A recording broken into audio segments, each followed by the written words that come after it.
sécurisation des paiements électroniques, enjeux et défis dans l'UEMOA. Dans un contexte de guerre informationnelle, les hommes de médias sont appelés à plus de professionnalisme et de patriotisme dans le traitement de l'information afin de mieux aider le gouvernement. Le ministre en charge de la communication a présidé cet après-midi une rencontre d'échange entre les chargés de mission, les départements ministériels de la cellule de communication de la présidence et les responsables des médias publics. Le stationnement prolongé des véhicules et engins devant les stations-service et sur les voies publiques n'est plus toléré. Après la phase de sensibilisation, le SECOGEC brandit le bâton. Une vaste opération est en cours pour dégager ces engins. Et face à la situation, le Haut Conseil des Maliens de l'extérieur lance une collecte de fonds patriotiques pour soutenir l'État. Le gouverneur de la région de Kidal était dans le village de Koniba. Le général Eladj Gamou est venu encourager ses compatriotes de retour dans cette localité après la libération de la région depuis bientôt 2 ans. Cette nouvelle vague de plus de 100 familles a reçu le soutien des autorités de la transition afin de faciliter leur installation. Vous servir est un réel plaisir. Merci de renouveler votre confiance à la grande édition de ORTM 1. Bonsoir et bienvenue à tous. Je vous le disais à l'instant, le ministre de l'économie et des finances a présidé cet après-midi ici à Bamako l'ouverture des travaux de la première édition du Salon monétique national consacré aux moyens électroniques de paiement et d'échange. Il s'agit d'un ensemble de techniques et de technologies utilisées par les banques et autres structures financières dans le cadre des transactions financières. Le thème de cette première édition est sécurisation des paiements électroniques, enjeux et défis dans l'UEMOA. Le reportage de Alousseni Touri. Ce premier salon consacré à la monétique au Mali est l'occasion pour les professionnels du secteur d'échanger sur les préoccupations mais aussi les opportunités que recèle le domaine de la monétique qui est un moyen de paiement et d'échange électronique utilisé dans le monde entier. Sans être parmi les pays les plus distingués, le Mali n'en demeure pas moins un utilisateur assidu de ces moyens de paiement électronique. Cependant, les défis à relever sont énormes, d'où la nécessité de l'organisation de ce salon qui réunit les banques et établissements financiers, les prestataires de services monétiques, les commerçants et bien sûr les clients porteurs de cartes électroniques. Aujourd'hui, grâce aux réformes engagées par la BCEAO et au soutien du UEMOA, l'espace UEMOA est sur le point de réussir l'un des défis majeurs de la finance numérique, l'interopérabilité des systèmes de paiement. L'interopérabilité, ce n'est pas seulement une question technique, c'est un enjeu économique, social et stratégique. Elle permettra aux citoyens d'utiliser leur carte ou leur téléphone mobile sur n'importe quel terminal ou guichet automatique. Aux banques, aux fintech et aux opérateurs de dialoguer aussi sur une même structure et à nos économies d'aller plus vite, plus loin et ensemble. La monétique reste une opportunité pour nos économies et la sécurité des moyens de paiement sont corollaires. La digitalisation des services financiers dans l'UEMOA progresse à un rythme remarquable. Les cartes bancaires, les applications mobiles, les paiements en ligne, l'interopérabilité ouvrent des opportunités inédites pour l'inclusion financière et le développement économique de notre région. Mais cette avancée s'accompagne d'un défi majeur, garantir la sécurité des transactions, protéger les données et maintenir la confiance des usagers. Sans sécurité, il n'y a pas de confiance et sans confiance, il n'y a pas d'adoption durable. La lutte contre la cybercriminalité, la fraude et le blanchiment imposent des efforts constants. Investir dans des infrastructures technologiques dans nos institutions, renforcer la réglementation et l'interopérabilité entre acteurs et surtout développer une culture de sécurité numérique auprès des utilisateurs. Ces défis ne peuvent être relevés que par une action collective et concertée entre banques, fintech, opérateurs de téléphonie, État et autorités de régulation. Ce premier salon monétique va faciliter l'avènement d'un environnement digital sécurisé permettant à notre pays de favoriser une amélioration significative du climat des affaires. Le gouvernement malien ambitionne de faire de notre pays un acteur majeur de l'écosystème monétique régional. La transformation numérique du secteur financier n'est plus une option. Elle constitue aujourd'hui une nécessité économique, sociale. Dans un contexte international marqué par l'évolution rapide des technologies en matière de paiement, le Mali se doit de consolider son positionnement en favorisant la digitalisation des services financiers, la sécurisation et la transparence des transactions, l'inclusion financière durable et l'efficacité des systèmes de paiement. La monétique représente sans aucun doute un levier important de soutien à la croissance économique, à l'innovation financière et à l'accès équitable des populations aux services financiers. Au demeurant, notre ambition commune est claire, faire du Mali un acteur solide de l'écosystème monétique régional, performant, sécurisé et adapté aux besoins de nos populations et de nos entreprises. Plusieurs stands représentant différents acteurs exposent leur savoir-faire et montrent aux visiteurs les opportunités offertes au secteur de la monétique au Mali et dans la sous-région. Voilà, et le salon continue jusqu'à demain à mettre donc dans vos programmes. Fin cet après-midi des travaux de la 16e réunion annuelle des correspondants nationaux des bureaux de liaison de l'Organisation mondiale de la douane chargée du renseignement pour l'Afrique de l'Ouest et du Centre. Le thème de la rencontre était frontières fragiles et optimisation des recettes douanières dans la région de l'Organisation mondiale de la douane, Afrique de l'Ouest et du Centre, enjeux et perspectives. La rencontre a permis d'adopter plusieurs recommandations, notamment la poursuite de la sensibilisation des administrations douanières, l'évaluation des instructions cadres sur le renseignement, le renforcement du cadre de coopération entre les services de renseignement douanier, le reportage de Mamadou Fani. Après 5 jours de travaux, les experts des correspondants régionaux des renseignements douaniers pour l'Afrique de l'Ouest et du Centre ont délibéré sur les questions qui permettront aux douanes d'être plus efficaces dans la lutte contre le trafic illicite des marchandises, le banditisme transfrontalier en vue d'optimiser les recettes douanières. Au terme de ces 5 jours de travaux, des recommandations ont été adoptées par les experts allant dans le sens de l'amélioration des renseignements douaniers. Poursuivre la sensibilisation des administrations de la région à intégrer les technologies émergentes, GeoInt, IA, outils de tracking, dans leurs mécanismes de lutte contre la fraude. Encourager les administrations membres à poursuivre l'évaluation des instructions cadres sur le renseignement déjà mises en place au niveau national. Engager un dialogue bilatéral avec les administrations douanières n'ayant pas encore acquis le NCN et le CENCOM national en vue de l'élaboration d'une feuille de route pour l'acquisition de ces importants outils. Il a été unanimement admis par les experts que la porosité des frontières, l'obsolescence des outils de contrôle dans un contexte de frontières fragilisées par des défis nouveaux constituait un frein pour les services dédiés à assurer une meilleure prise en charge des biens et des personnes tels que prescrits par les standards internationaux. Face à ces nombreux défis, le renseignement douanier se positionne comme un pilier stratégique. Vos travaux s'achèvent, mais le véritable défi, j'allais dire commence maintenant, mais continue. Il s'agit de transformer les recommandations en actions concrètes afin que nos frontières cessent d'être perçues comme des zones de fragilité pour devenir des espaces de sécurité, de prospérité et d'intégration régionale. Les participants à cette rencontre des correspondants nationaux des bureaux de liaison des renseignements douaniers de l'Organisation mondiale des douanes ont salué les responsables des douanes maliennes pour la bonne organisation de cette réunion. Des motions de remerciement ont été adressées au directeur général des douanes et aux autorités maliennes pour une bonne organisation de cette rencontre. Le Mali se dote d'une politique nationale de formation professionnelle. Le document a été validé par les représentants et partenaires du ministère de l'Emploi. Ce document couvre la période 2026-2030. Il définit les systèmes de formation pouvant faciliter l'insertion socio-professionnelle des couches en quête d'emploi. Le reportage de Fadema Keita.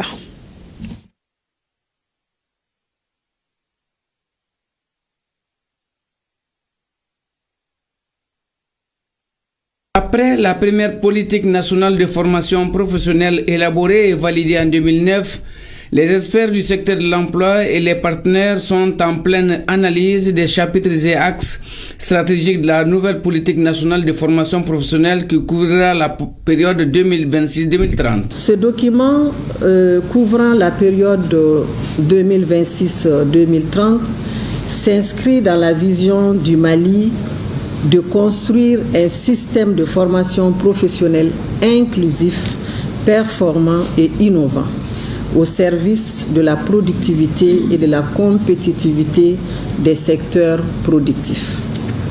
Il vise également à faire de la formation professionnelle un levier d'équité sociale, d'inclusion et de développement durable.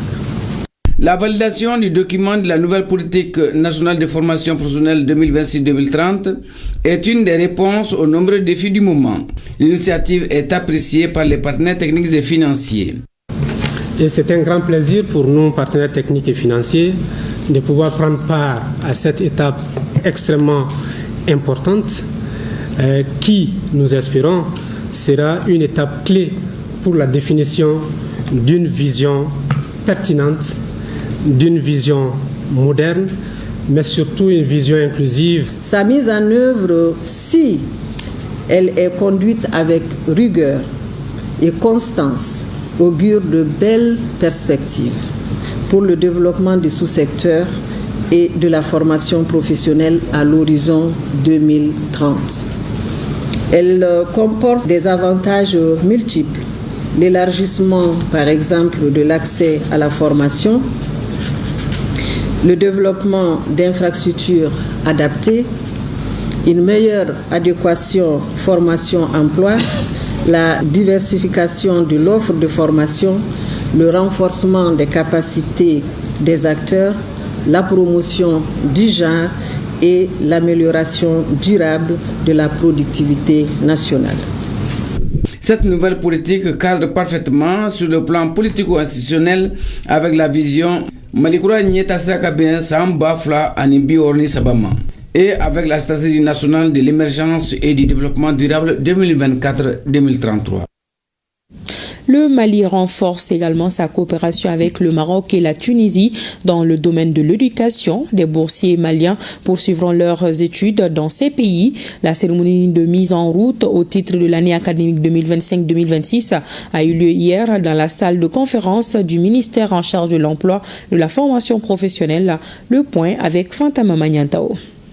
Le Maroc et la Tunisie, comme les années précédentes, viennent de démontrer encore leur ferme détermination à accompagner le Mali dans l'éducation.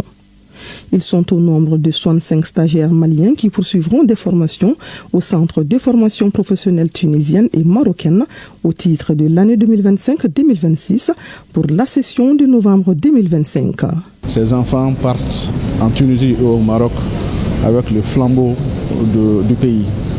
Le conseil que j'ai à leur donner, c'est de se comporter en bon ambassadeur, de donner le meilleur d'eux et de nous revenir avec de la bonne connaissance. Selon nos deux pays frères, avec lesquels le Mali entretient les liens historiques d'amitié, de coopération et de solidarité, l'éducation est la base incontournable pour le développement d'une nation. Je suis donc plutôt honoré, Madame la Ministre, d'être encore parmi vous. Je me rappelle, en 2023, j'ai assisté lors de mon arrivée au Mali d'une cérémonie pareille.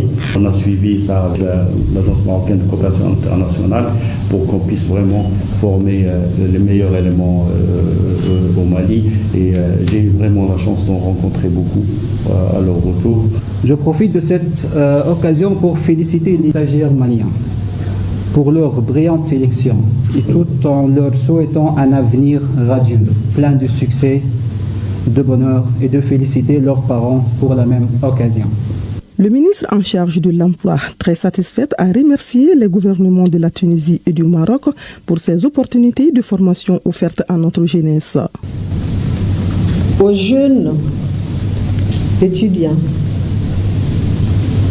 je voudrais vous exhorter à cultiver l'excellence pendant tout votre séjour au Maroc et en Tunisie. À tirer le meilleur profit, faire de cette opportunité une occasion de vous, non seulement de vous former, mais de représenter dignement et valablement votre pays.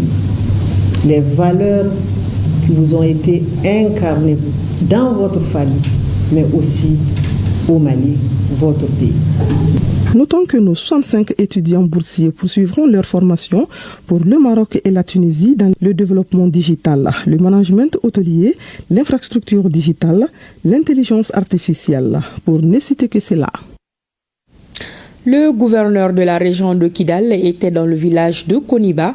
Le général Eladji Gamou est venu encourager ses compatriotes de retour dans cette localité après la libération de la région depuis bientôt 2 ans. Cette nouvelle vague de plus de 100 familles a reçu le soutien des autorités de la transition afin de faciliter leur installation. Le reportage de Sidi El Medi Ag Albaka et Moussa Togo. Le général de division Al-Haj Gamou, gouverneur de Kidal, est à Koniba pour constater les retours massifs des communautés dans leurs familles respectives.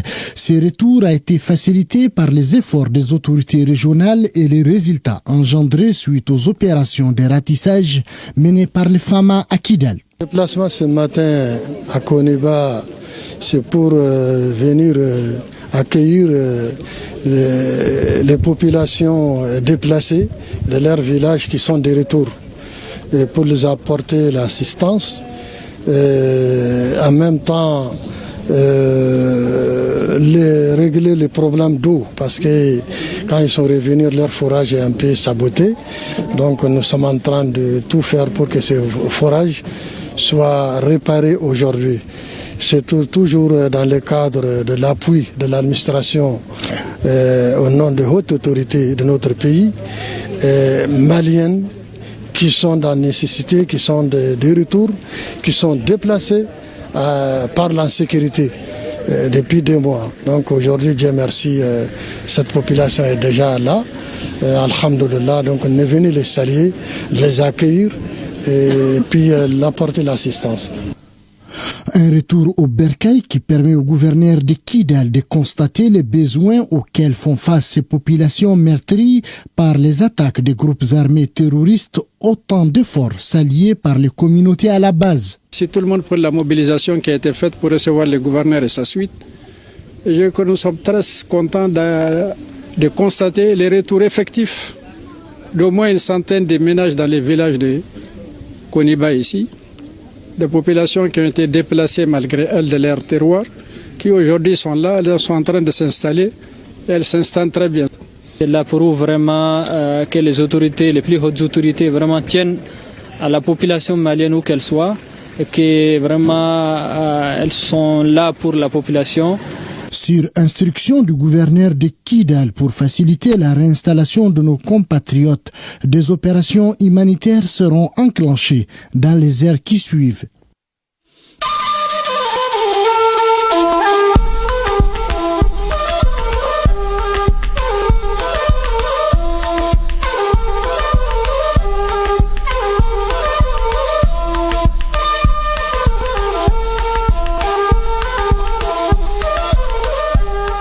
La page AES nous conduit d'abord au Burkina Faso où a eu lieu la toute première édition du cérémonial militaire d'hommage au père de la révolution burkinabé, le capitaine Thomas Sankara. C'était sous la présidence du président de l'Assemblée législative de transition, Dr Ousmane Bougouma. Le point avec Bienvenue Taosa.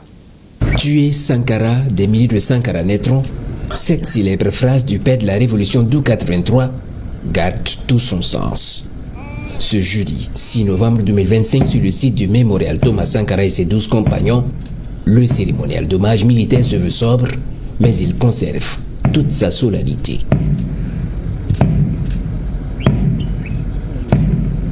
Cet instant rappelle que le Burkina Faso regorge de valeureux fils et filles prêts à marcher sur ses traces et à relever le pari de la victoire sur l'adversité.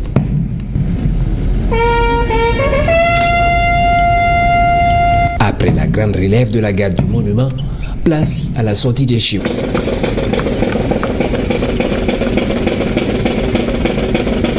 Et pour la première édition de ce cérémonial voulu par le chef de l'État, le capitaine Ibrahim Traoré, la représentation nationale marque son adhésion. Le capitaine Ibrahim Traoré veut nous rappeler à tout instant l'engagement du père de la révolution burkinabé, les idéaux et les valeurs qu'il a défendues et que nous défendons, les valeurs du patriotisme, les valeurs de don de soi. Dans ce contexte de lutte contre le terrorisme, nous avons plus que jamais besoin. Nous avons beaucoup de gratitude pour son Excellence, le capitaine Ibrahim Traoré, président du Faso, chef de l'État, le chef du gouvernement et l'ensemble du gouvernement pour cette initiative salutaire qui a été prise, qui non seulement rend hommage à Sankara, mais cultive en chaque Burkinabé, en chaque Africain, eh bien, les sentiments de patriotisme et qui montre à tous que lorsqu'on mérite la patrie reste reconnaissante. L'occasion est mise à profit pour lancer officiellement la campagne Mabrique pour Sankara visant à collecter des ressources pour la poursuite du projet du mémorial. Vous savez que le mémorial Thomas Sankara, c'est un vaste projet de plusieurs centaines de milliards. Et donc, instruction nous a également été donnée de travailler à mobiliser la participation communautaire, la participation citoyenne, pour que nous puissions, par nous-mêmes et de par nos moyens, financer cette ambition, cet ambitieux programme. À moyen terme, en tout cas, ce site, donc le mémorial Thomas Sankara et ses 12 compagnons, sera un site mondial qui va drainer des centaines, sinon des millions de visiteurs. Donc c'est ça notre ambition. Ce cérémonial d'hommage militaire se veut un rituel. Il se tient tous les premiers jeudis du mois et chaque Burkinabé est invité à y souscrire à travers une participation massive. Les forces de défense et de sécurité nigériennes poursuivent sans relâche leurs efforts pour garantir la quiétude et la protection des populations. Chaque mois, un bilan de leurs principales interventions à travers le pays est désormais présenté à travers la revue mensuelle des activités opérationnelles des FDS. Un aperçu des actions menées sur le terrain pour la sécurité du territoire et la stabilité nationale. Les grandes lignes de cette revue avec nos confrères de la télévision nigérienne. Sous l'autorité du chef d'état-major des armées, les forces de défense et de sécurité ont poursuivi avec détermination et sens du devoir leur mission sacrée de défense de la patrie. Les opérations aéroterrestres coordonnées ont permis de maintenir une pression continue. 229 terroristes neutralisés, 721 individus arrêtés pour faits de criminalité, complicité ou association de malfaiteurs. Sur le plan matériel, 27 armes de tout calibre, 39 chargeurs et plusieurs milliers de munitions, 9 900 bâtons de dynamite, 13 518 détonateurs pyrotechniques, 22 375 litres d'essence et 11 205 litres de gasoil, 1445 kg de cannabis et autres produits prohibés, 27 bonbons de mercure, 234 détecteurs de métaux et 121 motocyclettes, dont plusieurs récupérés dans les sanctuaires ennemis, 420 688 comprimés, capsules et gélules de substances interdites. Sous la pression soutenue des FDS, l'ennemi est aujourd'hui en déroute. Ne pouvant plus affronter nos troupes, ils tentent de recourir à des tactiques sournoises. 29 engins explosifs improvisés ont été détectés et détruits avant explosion. 11 autres ont explosé sans causer de pertes humaines. Fidèles à leur mission de défense du peuple, les forces de défense et de sécurité ont également poursuivi leurs actions humanitaires et sociales. Plus de 1500 poches de sang ont été volontairement collectées auprès des militaires au profit des hôpitaux nationaux. Le mois d'octobre a aussi été marqué par des avancées institutionnelles notables.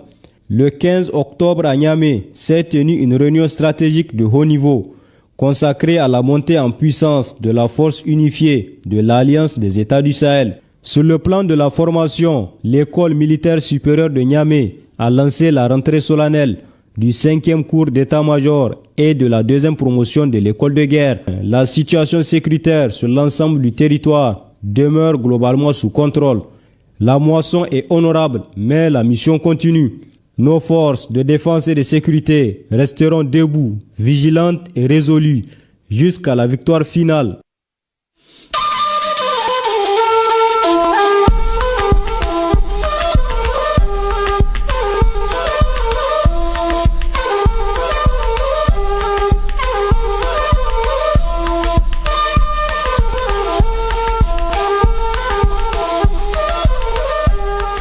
retour à l'actualité nationale. En période de guerre informationnelle, les hommes de médias sont appelés à plus de professionnalisme et de patriotisme dans le traitement de l'information.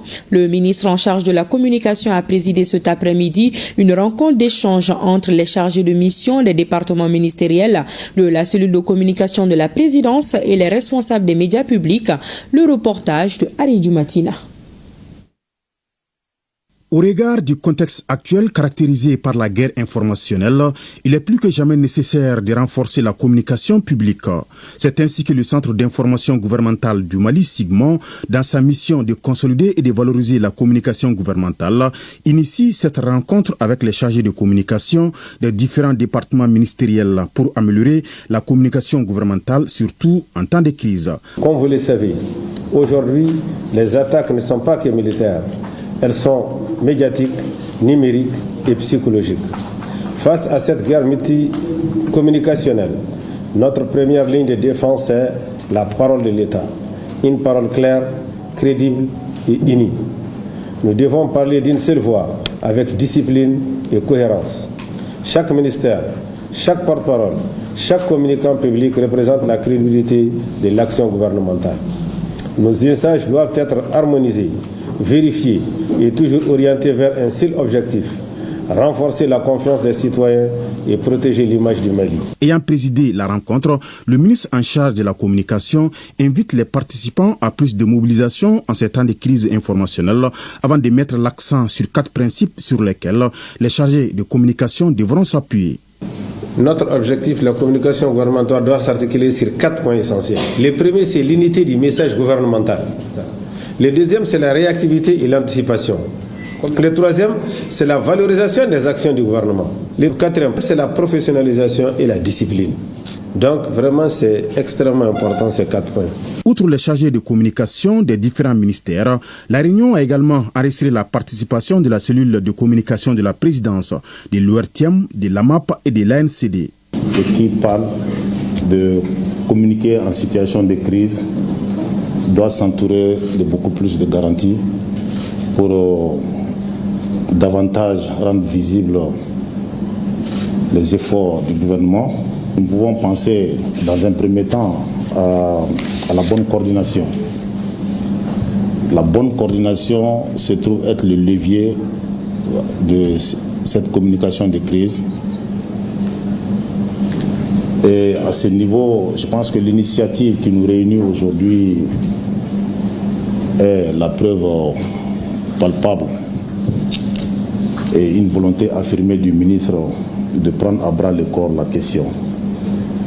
Aussi, ce que je voudrais dire à l'intention des chargés de communication des départements, c'est de comprendre que la communication n'est pas une simple action d'accompagnement. Au-delà de cet accompagnement, vous ne devez pas tout attendre de votre autorité, vous devez être une force de proposition. Et vous devez toujours vous positionner suivant une vision stratégique, donc qui vous permet d'anticiper sur les événements, de comprendre que derrière toute crise, il y a des opportunités à saisir. Notre communication doit être vraiment très structurée et je me dis que nous avons effectivement une stratégie de communication gouvernementale qui a été bien élaborée en 2020, que nous devrions normalement adapter à notre contexte, puisque cette communication prend en compte la communication des crises. Et c'est cette communication des crises que nous vivons aujourd'hui. Concernant la question que faut-il faire pour relever le défi communicationnel, qui est un levier stratégique de stabilité, les participants ont fait des propositions concrètes à qui des droits, y compris le SIGMON, qui est en train de mettre en place plusieurs initiatives, notamment l'élaboration d'une charte pour valoriser et renforcer la communication gouvernementale.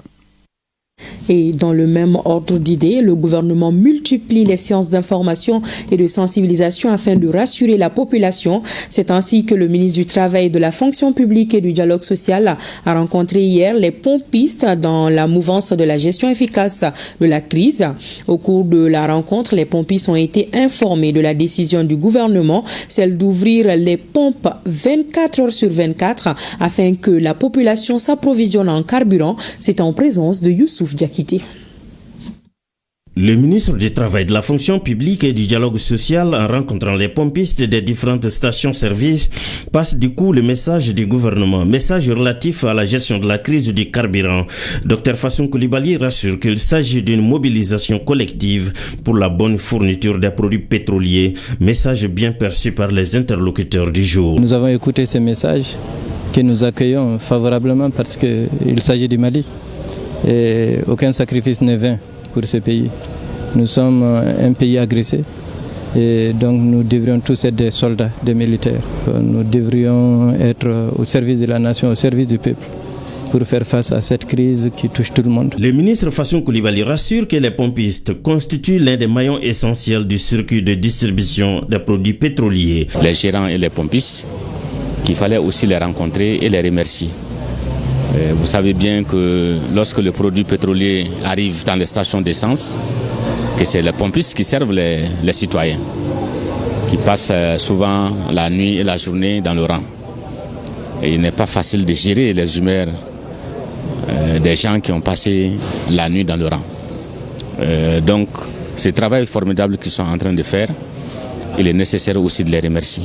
Et les pompistes ont un travail difficile. Difficile parce qu'il faut servir le client, il faut gérer l'argent du gérant également en même temps. Donc s'il y a trop d'attroupements, il peut s'énerver ou il peut arrêter de travailler. Donc on a estimé qu'il était nécessaire aussi qu'on les appelle, qu'on les encourage, qu'on les remercie, qu'ils puissent continuer à servir le pays pour que cette difficulté puisse passer.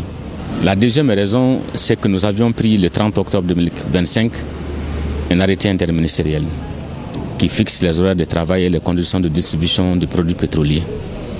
Et de cet arrêté interministériel, il est clairement dit que les stations doivent être ouvertes 24 heures sur 24. Ça veut dire que les pompistes doivent vendre 24 heures sur 24.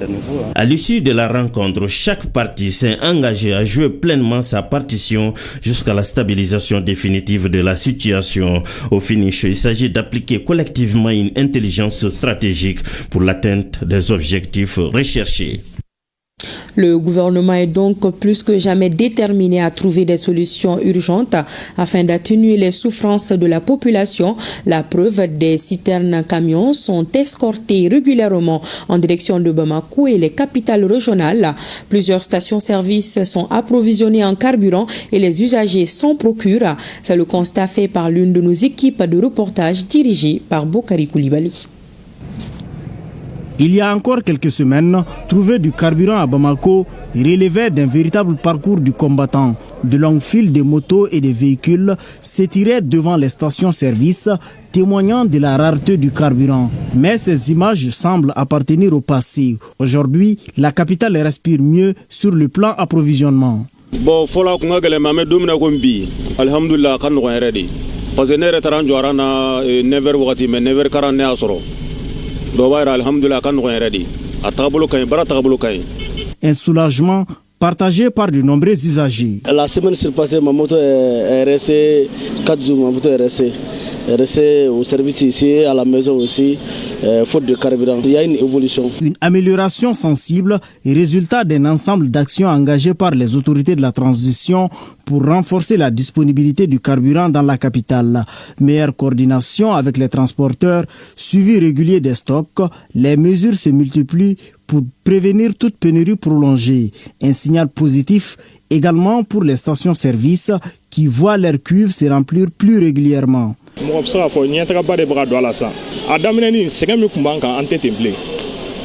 Dans ces derniers temps, circulation rouler en bonne manière. Des stations mieux approvisionnées, des clients plus sereins, mais aussi une logistique à surveiller en permanence pour maintenir les rythmes. Le gouvernement m'a fait la carburant dans la clients ont famu, bega dondon sur nos gars au bechamambo la quoi. Ni mo yata 10 000 20 000 mumiga chiga dronga dauma. Mo chamam sega soro, mais mo manado bego ko iga plein à lebu. Ore la kunwere anya décidé mobilité te 20 000 gars. Moto tiki ko ni plein sega ko logu parce que moto ga tata mancha. Un espoir partagé par tous dans une capitale où chaque litre de carburant compte pour faire tourner les activités du quotidien. Le début de la pénurie jusqu'à maintenant, on a remarqué qu'il y a eu un peu d'évolution. Parce que la semaine passée, la semaine surpassée, on pouvait remarquer dans la circulation qu'il n'y avait pas assez de véhicules. Mais maintenant, on voit qu'il y a plein de véhicules. Comme vous-même voyez, il y a un embouteillage partout. Donc on peut dire que ça va un peu. Mais on va demander à l'État de faire beaucoup d'efforts aussi. Donc on demande aussi à la population d'être patient. Donc c'est une crise qui est momentanée, donc on sait que l'État va trouver une solution. C'est vrai, c'est pas facile, mais c'est une crise qui est temporaire. Le carburant, c'est le souffle du quotidien à Bamako. Les efforts de la transition tracent peu à peu la voie d'une autonomie énergétique plus sûre. Un pas peut-être modeste, mais décisif vers un Mali qui roule mieux. Dans la cité du Kénédougou, de longues files sont constatées devant les stations-service d'hydrocarbures, tous en quête du précieux liquide. Malgré cette situation, dans une ville pas totalement en rupture, les populations font montre de discipline et de courtoisie. C'est ce que nous disent nos correspondants régionaux Sekou Konaté, Moussokoro Sérémé et Taïrou Konaté. Nous sommes devant la station-service NDC dans le quartier Sanoumou 1, au carrefour de la route nationale 11, qui relie Sikasso à Bobo Dioulasso au Burkina. Impressionnante est la file qui se forme, dans l'ordre, la discipline et la courtoisie. À quelques kilomètres de là, de l'autre côté de la ville, à la station Sotraka, route de Bouaké, ou KPS à Médine, l'ambiance est la même. Et les gérants rassurent quant à la disponibilité des stocks. Carburant Béatiba, qu'on appelle c'est Baby Dosoro. Baby Dosoro, ambiance de Kama, Moshikana Mangachi. Parce que souvent, personnes âgées d'Obina, bon, Diago Yanga, Fongabi, faveur de l'Ouma, handicapé. Autorité et période de Dama, niveau de Dama, Pangana Temoka. Voiture, Wafla, moto Jakartani, Fenono, lui est 2000 francs. Bon, Katakatanou, Agnolou, 3000 francs. Le travail se déroule bien grâce à l'accompagnement de la police, de la gendarmerie, des forces de l'ordre ainsi que la jeunesse. Sous l'œil vigilant des forces de l'ordre, les représentants des conseils de la jeunesse sont là pour appuyer le personnel de la station et les services commencent. Dans les rangs, les populations se disant prêtes à payer ce prix pour notre pays. On l'a depuis 3 heures qu'on a ramené. On a mis bargada alay, essentiel qu'on veut sortir là. On a vu du ok, jamana nyamungoy. Albi ou quoi prochita. Anti sengen ou anti nina. Ambu ko bi, ambu ko shi. Na toronye watidi atemetodo. Fanga ku un demande donché. En temps de crise, tout le monde doit se patienter. Ce n'est pas la faute de quelqu'un, on ne peut pas en vouloir à quelqu'un. Donc ce qui est là, tout le monde doit se patienter afin de pouvoir résoudre la situation actuelle. Nous sommes mobilisés dans les stations qui sont opérationnelles partout au Mali aujourd'hui, plus Sikasso, pour vraiment veiller à la bonne distribution des carburants et ensuite sensibiliser les jeunes et la population pour qu'il n'y ait pas de désordre. Des sentiments qui confirment que le message des autorités distillé il y a quelques jours est bien perçu. Je profite pour saluer les pétroliers, les opérateurs économiques qui ont accepté de mettre les services pour la nation. Mais le grand remerciement, ça c'est la population de Sikasso. Le message que j'ai est d'abord à l'endroit des usagers. D'aller se servir au niveau des différentes stations seulement par besoin, de ne pas aller revendre, parce que tout ce que nous trouverons en train de revendre à un prix hors norme, la personne va répondre de ses actes. Zéro spéculation, zéro rétention, les services de l'État comme la direction du commerce et de la concurrence veillent. Et pour permettre aux usagers de s'approvisionner dans la quiétude, une vaste opération est en cours dans la ville de Bamako pour dégager les véhicules et engins stationnés devant les stations-service et sur les voies publiques. C'est une décision prise par les membres du Centre de coordination et de gestion des crises, SECOGEC. L'objectif principal est de réduire les cas d'accident et fluidifier la circulation. Cette opération est menée avec rigueur par la police nationale. Seydou Traoré et Abou Kone ont pris part hier au lancement de cette opération pour le RCM. Pour sécuriser les engins dans les stations de service de carburant et sur les routes, cette opération coup de poing de libération des servitudes des routes a été lancée par le Centre de coordination et de gestion des crises SECOGEC. Conformément au communiqué numéro 005 du 4 novembre 2025, il a été instruit dans le cadre de l'amélioration de la sécurité publique, de dégager les véhicules abandonnés ou tout autre agent au niveau des stations et au niveau des voies adjacentes à ces stations. Donc aujourd'hui, il nous a été amené à dégager ces véhicules. Les grilles du groupement de sécurité routière et devant les responsables du Segojec et d'autres acteurs, nous avons enlevé quelques engins. Nous allons continuer cette opération pour amener la fluidité au niveau des aires de stationnement et encore pour assurer la sécurité publique parce qu'un agent abandonné constitue un danger. Les véhicules remorqués feront l'objet de sanctions conformément au code de la route. Il y a une procédure qui est mise en place. Les contrevenants vont être soumis à des amendes très fortes. L'approvisionnement continue. Les cargaisons d'hydrocarbures arrivent. Donc ils n'ont qu'à enlever de leur tête l'impression de pénurie. C'est cette impression qui fait même mal que la pénurie elle-même. L'opération démarrée à Sévininkro en commune 4 du sud de Bamako sera étendue à toute la capitale et dans les autres grandes villes du pays. Face à la détermination des forces de sécurité et des conducteurs de camions-citernes à approvisionner le pays en hydrocarbures malgré le blocus des terroristes, les messages d'encouragement et les gestes de solidarité ne faiblissent pas.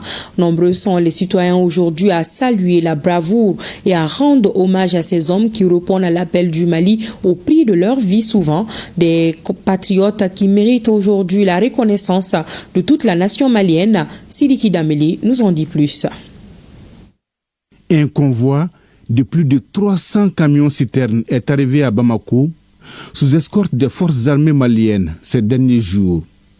C'est une réponse aux préoccupations des citoyens, mais aussi un message clair à l'endroit des terroristes qui veulent imposer leur diktat sur le pays. Ça ne marchera pas. La détermination du citoyen malien est sans limite, à commencer par le conducteur des camions-citernes qui, conscients de l'imminence des dangers, prennent la route, assurent leur mission d'approvisionnement pour que la vie de la nation ne s'arrête pas. Des conducteurs engagés aux côtés des forces armées maliennes qui escortent les convois au prix de leur sueur et de leur sang. Un engagement sans faille salué aujourd'hui par le peuple malien dans son ensemble. Merci beaucoup à les chauffeurs. Et merci encore les chauffeurs. Parce qu'ils donnent leur sang pour nous, les Maliens. Et que nous aussi, de retour, il faut les remercier.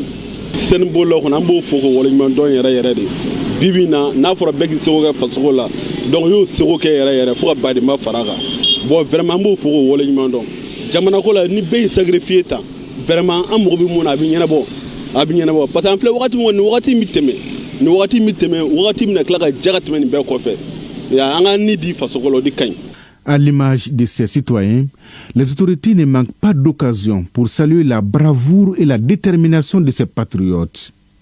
Lundi dernier, à l'ouverture de la session du Haut Conseil des collectivités, une mention spéciale leur a été adressée par les conseillers nationaux. Notre pays subit des attaques terroristes dont le dessein est d'asphyxier économiquement notre nation en ciblant les bus, les camions de ravitaillement et même les citernes de carburant. Ces actes criminels renforcent au contraire la solidarité et l'unité du peuple malien autour des autorités.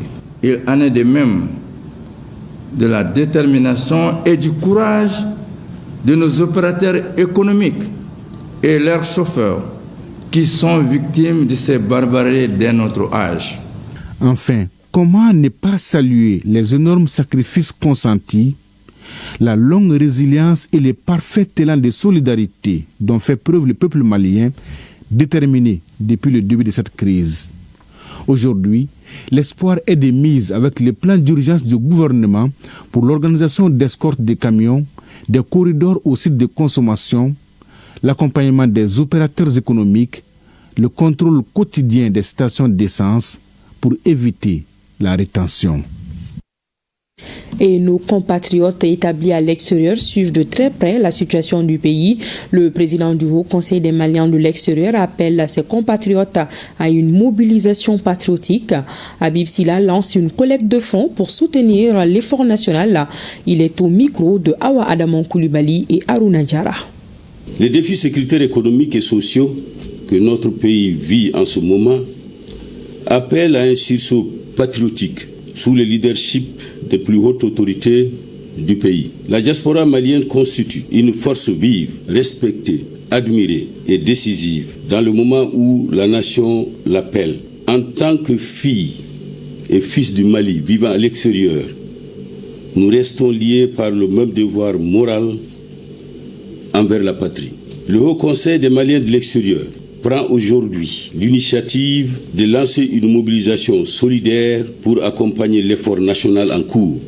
À cet effet, il est demandé à chaque compatriote vivant à l'extérieur de contribuer à la collecte de fonds organisés pour soutenir le pays dans une démarche volontaire et inclusive. Chères sœurs, chers frères de la diaspora, quand la patrie souffre, c'est à ses enfants de se constituer en rempart. Et voilà, face à la situation de la crise des hydrocarbures, beaucoup de fausses informations ont circulé sur les réseaux sociaux. Vous pourrez suivre ce soir dans nos programmes l'émission Démêler le vrai du faux, une présentation de Abdoulaye Keïta, et je vous propose d'ailleurs de suivre un extrait. Pendant cette période de pénurie de carburant due au blocus imposé par des groupes armés terroristes, plusieurs anciennes images de camions-citernes incendiés ont refait surface sur les réseaux sociaux pour alimenter la propagande, s'aimer la confusion et amplifier la panique, comme vous pouvez le voir ici. Avec le fort conjugué des autorités, des opérateurs économiques, plus de 1200 camions-citernes escortés par les FAMA sont bien arrivés à destination. Faisons attention à la propagande et à la tentative de désinformation qui sévit sur les réseaux sociaux. Cette image est donc du fake. L'ambassade américaine à Bamako a publié une alerte de sécurité de niveau 4 dans le but de prévenir ses ressortissants contre les éventuels risques liés à la situation actuelle de pénurie de carburant. Suite à cette annonce, de folles rumeurs ont circulé sur les réseaux sociaux affirmant que Bamako va être attaqué ou que les Américains s'enfuient avant une offensive. Mais qu'en est-il vraiment? Ce type d'alerte de sécurité est une procédure normale. Les États-Unis en diffusent souvent, selon le niveau de sécurité dans chaque pays. En diplomatie, ces alertes visent avant tout à informer leurs ressortissants. Quelques jours après, Christopher Lando, diplomate américain, a félicité les forces armées maliennes FAMA pour leurs efforts dans la lutte contre le terrorisme. Vous remarquerez que ce poste qui encourage les efforts des autorités maliennes n'a pas eu autant d'écho que les publications qui alimentent la propagande et sèment la peur. Restons vigilants. Voilà, démêler le vrai du faux, à suivre l'intégralité après cette édition. Et l'état-major général des armées informe l'opinion que ce vendredi 7 novembre 2025, les femmes ont déjoué des attaques terroristes respectivement à Herema-Kono dans la région de Sikasso à 4h30, Soumpi dans la région de Tombouctou à 14h. Ces attaques ont été repoussées vigoureusement, suivies de ratissage avec d'importantes pertes infligées aux terroristes, tant humaines que matérielles. Les appuis des vecteurs aériens ont permis de localiser et neutraliser les rescapés terroristes en débandade. L'état-major général des armées rassure de l'engagement des FAMA à défendre le territoire national. Nous restons dans le domaine sécuritaire. La situation reste stable dans la région de Tombouctou. Cette information a été donnée lors de la rencontre du comité consultatif de sécurité de la région. Ce comité accompagne les autorités régionales dans le partage des initiatives de paix et de sécurité depuis la cité des 333 saints. Le reportage de Idrissa Goulou Sissoko. Par cette rencontre du comité consultatif de sécurité de la région de Tombouctou, il s'agissait d'évaluer la situation sécuritaire actuelle dans la région et recueillir les préoccupations des communautés en matière de sécurisation des personnes et de leurs biens et proposer des solutions. Le Centre pour le dialogue humanitaire accompagne et soutient les autorités régionales à travers ses initiatives de dialogue, d'échange, mais également de soutien aux actions des forces de défense et de sécurité dans la région de Tombouctou. Ces cadres ont permis de résoudre beaucoup de préoccupations et de répondre aux différentes recommandations que les leaders communautaires des différents cercles de la région ont formulées ici à travers les rencontres précédentes. Cette rencontre qui a duré 2 jours a regroupé, outre les membres du comité consultatif, les forces de défense et de sécurité, les leaders religieux et les légitimités traditionnelles. Après la présentation de la situation sécuritaire globale dans la région de Tombouctou par les FAMA, je suis ravi ce matin de réunir les représentants des services techniques et des organisations de la société civile à l'occasion de la rencontre des membres du comité consultatif régional de sécurité élargi à plusieurs autres acteurs de la société civile en vue d'une gestion beaucoup plus inclusive de la sécurité dans notre région Tombouctou. À l'issue des échanges, plusieurs recommandations ont été formulées, à savoir renforcer et multiplier les patrouilles dans les gourmands, restaurer la confiance entre les populations et les autorités militaires et multiplier les actions civilo-militaires. Les capacités opérationnelles de l'hôpital Fousseini Ndao de Caille se renforcent. Cette structure hospitalière est dotée d'un scanner et des kits de dialyse, un don offert par la société d'exploitation des mines d'or de Sadiola pour un coût estimé à plus de 600 millions de francs CFA. Kabadjara, reportage. D'une valeur de plus de 600 millions de francs CFA, ce scanner et ses kits de dialyse offerts à l'hôpital régional Alfousseni Ndao de Caille par la CEMOS SA viennent s'ajouter à la longue liste de la donation de la société d'exploitation des mines d'or de Sadiola SA. Notre vision est de faire de l'hôpital Fousseini Ndao de Caille un hôpital de référence, un hôpital accueillant, un hôpital performant et pleinement au service de la population à l'horizon 2029. C'est pourquoi je tiens à exprimer nos sincères remerciements à la société CEMOS SA. Grâce à son appui généreux, notre hôpital est aujourd'hui doté d'un scanner moderne et de kits de dialyse. Avec ces 2 unités spécialisées, équipées d'appareils de technologie de pointe, la direction générale, la CEMOS et le groupe Allian entendent apporter leur modeste contribution qui viennent en appui aux efforts du gouvernement pour assurer et garantir une meilleure santé aux populations à moindre coût. Pour le chef de l'exécutif régional, l'acquisition de ce scanner représente une avancée technologique et médicale considérable pour l'hôpital Alfousseni Ndao, qui devient ainsi un des hôpitaux les mieux équipés du Mali en matière de diagnostic par imagerie. Je tiens à rendre un hommage appuyé à la CEMOS SA pour cet acte de haute portée sociale. Votre geste doit être une simple contribution matérielle, traduit un engagement citoyen exemplaire. Vous démontrez par là que l'entreprise minière peut être un véritable acteur de développement durable. Le gouverneur, accompagné d'une délégation, a visité d'abord le centre de dialyse et l'unité de néonatologie avant de procéder à la remise officielle du scanner et des kits destinés au centre de dialyse offert par la CEMOS SA.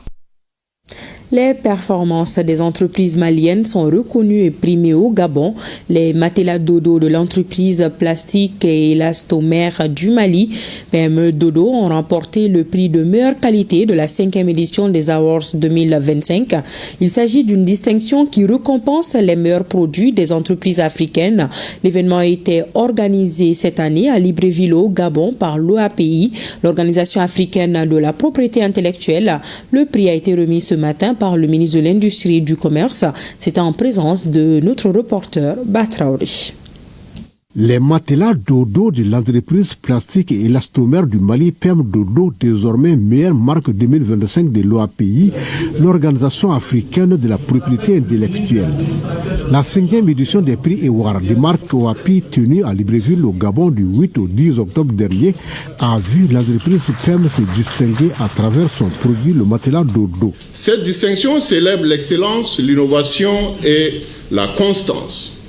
Mais elle nous rappelle surtout que la propriété intellectuelle est un véritable capital. Chaque marque Chaque innovation protégée est un pas de plus vers un développement durable et une compétitivité renforcée de nos États membres. C'est une première pour le Mali et pour l'entreprise PEM Dodo qui se place au sommet de près de 200 entreprises africaines présentes au Gabon lors de ce vaste marché des marques. Nous réaffirmons aujourd'hui notre engagement à porter haut les couleurs de l'industrie malienne. À travers le continent africain et au-delà, nous continuerons à œuvrer pour que les marques du Mali soient reconnues, recherchées, respectées dans tous les domaines où notre pays, le Mali, innove, crée et commerce. C'est l'industrie qui crée la valeur. C'est l'industrie qui crée la croissance économique. C'est l'industrie qui crée l'emploi. C'est l'industrie qui crée la richesse. C'est pourquoi promouvoir l'industrie n'est pas une urgence, mais c'est une exigence. Et cette exigence que nous célébrons à travers cette cérémonie. Le ministre de l'Industrie et du Commerce a ajouté que ces prix réconfortent le monde intellectuel du Mali. C'est pourquoi il a, au nom du gouvernement, salué la distinction en souhaitant que cet exemple soit suivi par d'autres entreprises. 187 millions de francs CFA, c'est le montant investi dans la construction de nouvelles écoles dans 4 quartiers de la commune urbaine de Kati. Il s'agit de Koko Plateau, Atetebougou, Mission, Remakono et Banambani. Le but est de rapprocher ainsi les élèves de leur salle de classe et de leur permettre d'étudier dans de meilleures conditions. Le reportage de Souma Waidara. 187 millions de francs CFA pour construire le futur des élèves de Kati. La mairie a investi cette somme pour doter 4 quartiers de la commune urbaine de Kati de nouvelles écoles. Une initiative qui renforce le système éducatif de la localité. Un bloc de 3 salles de classe avec 2 blocs de 3 latrines à l'école de Kati Mission, 2 blocs de 3 latrines et une direction à l'école de Koko Plateau à Tétébougou pour un montant de 61 millions de francs CFA. Un bloc de 3 salles de classe avec un bloc de 3 latrines à l'école de Remakono et l'intégration de 4 toilettes dans 4 bureaux à la mairie de la commune urbaine de Kati pour un montant de 47 500 000. 2 blocs de 3 salles de classe à l'école de Kati Koko Plateau à Tétébougou pour un montant de 49 400 000 fonds PEDREAS. L'équipement des écoles publiques de Koko Plateau à Tétébougou, Remakono, Mission et Banambani pour un montant de 29 399 700 francs CFA. Le CAP de Kati, pour sa part, s'engage à assurer le bon usage, l'entretien et la gestion rigoureuse des salles de classe et équipements reçus, afin qu'ils servent durablement les générations d'apprenants à venir. Cette réalisation de la mairie apporte une réponse aux besoins d'infrastructures scolaires. Elle offre également aux élèves un environnement d'apprentissage plus adapté. Ces infrastructures vont améliorer la qualité de l'enseignement en assurant une certaine commodité dans les salles de classe et désengorger les effectifs pléthoriques que connaissent la plupart de nos écoles. La première vocation d'une collectivité territoriale, c'est de promouvoir le développement local. Avec ces nouvelles écoles plus proches des apprenants, le droit à l'éducation se concrétise dans le cercle de Kati. Les acteurs des énergies renouvelables et de la bioénergie sont réunis à Bamako à la faveur d'un atelier sur la mise en place d'un cadre national de concertation des acteurs autour de la technologie du biodigesteur au Mali. La rencontre devra permettre de cartographier les acteurs clés intervenant dans la filière biogaz afin d'élaborer un plan d'engagement des parties prenantes. Djema Moussa Kounate, reportage. Partager avec les participants l'état des lieux sur la technologie du biodigesteur, répertorier tous les acteurs clés intervenant dans la filière du biogaz, mettre en place un cadre de concertation nationale biodigesteur, tels sont quelques objectifs de cet atelier. La rencontre vise aussi à formaliser le cadre pour pouvoir mettre en œuvre un plan d'action. Le développement de la technologie du biogaz, communément appelé biodigesteur, s'est avéré une alternative au gaz butane, au bois et au charbon de bois et constitue aujourd'hui une opportunité d'amélioration des rendements agricoles par l'utilisation du digesta comme fertilisant. Permettez-moi encore de remercier la BAOC et la SNV pour leur appui financier et leur accompagnement technique. Les acteurs des énergies renouvelables et de la bioénergie estiment que c'est la synergie d'action qui déterminera la réussite de la promotion de la technologie du biodigesteur et fera d'elle une filière stratégique. Il convient de rappeler que le secteur des biodigesteurs se trouve aujourd'hui confronté à un certain nombre de défis majeurs, parmi lesquels on peut citer le déficit de communication entre les différents acteurs de la filière, la méconnaissance de la majorité des acteurs de la structure mandatée par l'État pour coordonner les interventions dans le secteur, le manque de statistiques nationales fiables sur le secteur, l'insuffisance de financement dans le secteur. La technologie du biodigesteur permet de réduire les déchets organiques et à améliorer les conditions de vie des ménages. Prennent part à cet atelier les structures techniques de l'État, le secteur privé, les ONG, les fêtières et les organisations paysannes. Ce journal se referme, mais ne décrochez pas. Vous pourrez suivre juste après ce journal l'intégralité de la rencontre du Premier ministre hier avec les transporteurs et également dans nos programmes le 7e numéro de Gouv Action. C'est une production du Centre d'information gouvernementale du Mali Sigma en collaboration avec l'ERTM sur les réalisations et actions concrètes du gouvernement. Gouv Action, c'est après ce journal avec une présentation de Famoussa Sidibé en français et Idrissa Sidibé en bamanankan. Merci de votre attention. Pensée spéciale à nos femmes. Bonsoir.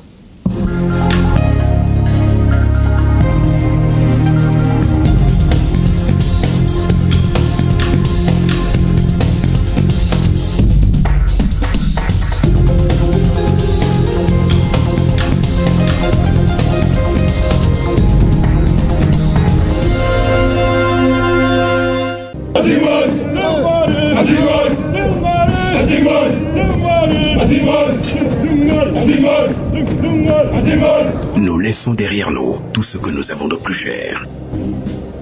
Enfants, épouses, amis, pères et mères.